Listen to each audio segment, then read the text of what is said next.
بسم اللہ الرحمن الرحیم۔ شروع اللہ کے نام سے جو نہایت مہربان اور رحم والا ہے۔ السلام علیکم۔ آج ہم آپ کو بتائیں گے کہ حضور صلی اللہ علیہ وسلم پر پہلی وحی کب اور کیسے نازل ہوئی۔ حضرت محمد صلی اللہ علیہ وسلم بچپن سے ہی ہر قسم کی چھوٹی بڑی برائیوں سے ہمیشہ دور رہے۔ جوانی میں تنہائی پسند ہو گئے، کیونکہ مکہ اور مکہ کے اطراف کے جوان اس دور کی ہر برائی میں ملوث تھے۔ اپنی قوم کی کھلی ہوئی گمراہی کو دیکھ کر وہ ایک اللہ کو چھوڑ کر سینکڑوں بتوں کی پوجا میں لگے ہوئے ہیں۔ حضور صلی اللہ علیہ وسلم بہت کرتے تھے، آپ کو بہت افسوس ہوتا تھا۔ آپ صلی اللہ علیہ وسلم نے بتوں کے لیے بنائے جانے والے تہوار اور میلے ٹھیلوں میں کبھی شرکت نہیں کی۔ استھانوں پر ذبح کیے جانے والے جانوروں کا گوشت کبھی نہیں کھایا، شراب کو کبھی منہ تک نہ لگایا، جبکہ اس زمانے میں شراب کا پینا عام تھا۔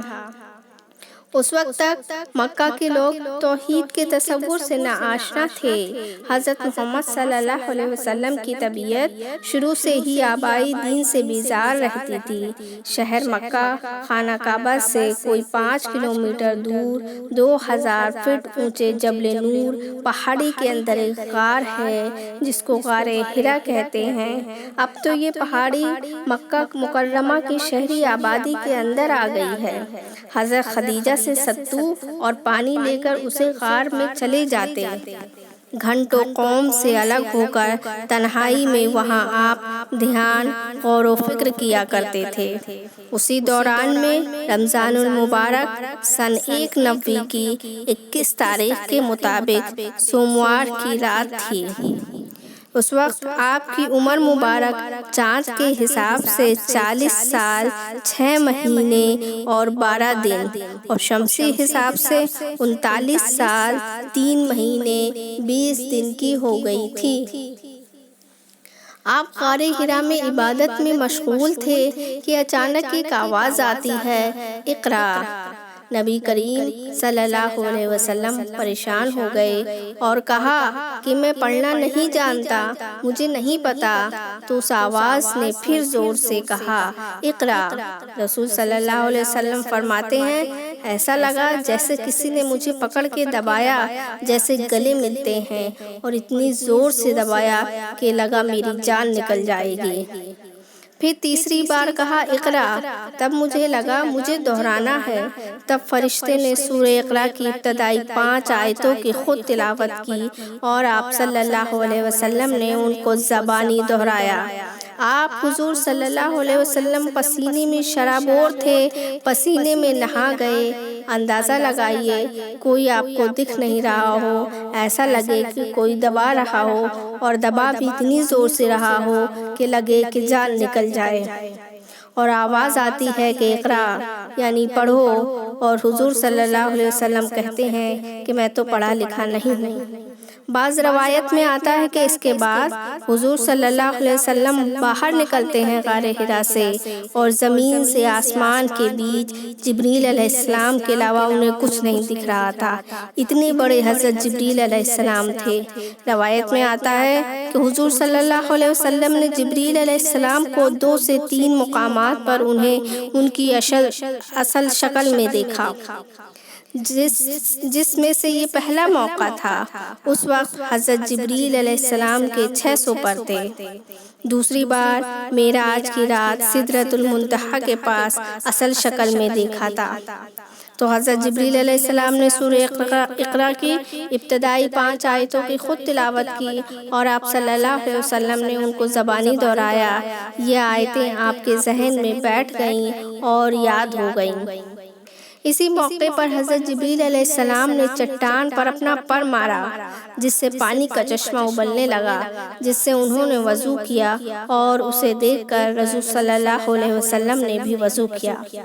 جبریل علیہ السلام نے نماز پڑھنی بتائی۔ یہ پہلی نماز تھی۔ اس کے ساتھ ہی فجر اور عصر کی 2 رکعت نماز فرض ہو گئیں۔ اس کے بعد فرشتہ چلا گیا۔ آپ غار حرا سے نکلے، آپ پر ڈر اور کپکپی طاری تھی۔ گھر آ گئے۔ گھر میں داخل ہوتے ہی حضرت خدیجہ رضی اللہ عنہا سے فرمایا، مجھ کو چھپا دو، مجھ پر چادر اڑا دو۔ مائیں خدیجہ نے دیکھا، جلدی جلدی دروازے بند کیے اور فوراً چادر اور کمبل وغیرہ اٹھایا اور انہیں اڑا دیا اور ان کے پاس بیٹھیں۔ حضور صلی اللہ علیہ وسلم فرماتے ہیں کہ ایسا لگتا ہے میری جان نکل جائے گی، میں ضائع ہو جاؤں گا، میں ختم ہو جاؤں گا۔ حضرت خدیجہ کہتی ہیں کہ حضور پہلی وحی پر بہت زیادہ ڈر گئے تھے اور کہتی ہیں، اے حضور، اللہ آپ کو کبھی ضائع، کبھی رسوا نہیں کرے گا۔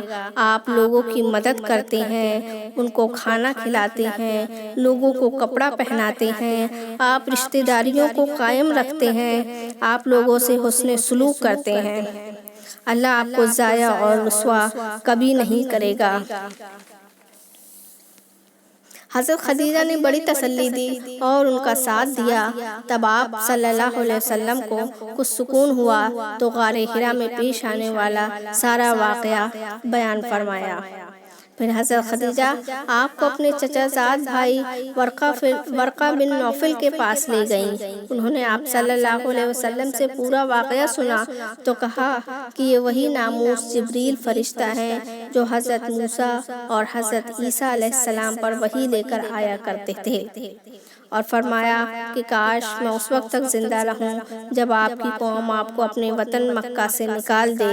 آپ صلی اللہ علیہ وسلم نے فرمایا، کیا میری قوم میرے ہی وطن سے مجھے نکال دے گی، مجھے بے وطن کر دے گی؟ ورقہ بن نوفل نے کہا، بے شک ایسا ہی ہوگا۔ سن لو اے محمد، جو بھی ایسا پیغام لایا ہے اس کو اس بستی سے باہر نکالا گیا ہے۔ تمہارے ساتھ بھی یہ ہونے والا ہے، لہٰذا اس کے لیے تیاری کر لو۔ اگر وہ وقت میری زندگی میں آیا تو میں پوری طاقت سے آپ کی حمایت کروں گا، لیکن ورقہ بن نوفل کی زندگی کو اتنی مہلت نہ مل سکے۔ حضرت خدیجہ نے حضور صلی اللہ علیہ وسلم کے مشن کو سمجھ لیا اور ایمان لے آئیں۔ تو عورتوں میں سب سے پہلے ایمان لانے والی خاتون مائی خدیجہ رضی اللہ عنہا تھیں۔ بچوں میں حضرت علی تھے، غلاموں میں حضرت بلال تھے جو ایمان لائے۔ پہلی وحی کے 10-12 دن بعد یکم شوال کو اور بعض مورخین کے مطابق کچھ عرصے بعد تک کوئی وحی نازل نہیں ہوئی۔ آخری وحی سورہ بقرہ کی آیت نمبر 281 ہے۔ اس وحی کے بعد آپ صلی اللہ علیہ وسلم کل 9 دن اس دنیا میں رہے۔ اگر آپ کے علم میں ذرا بھی اضافہ ہوا ہو تو ویڈیو کو لائک اور شیئر ضرور کریں۔ انشاءاللہ اگلی ویڈیو میں پھر ملیں گے۔ جزاک اللہ خیرا۔ اللہ حافظ۔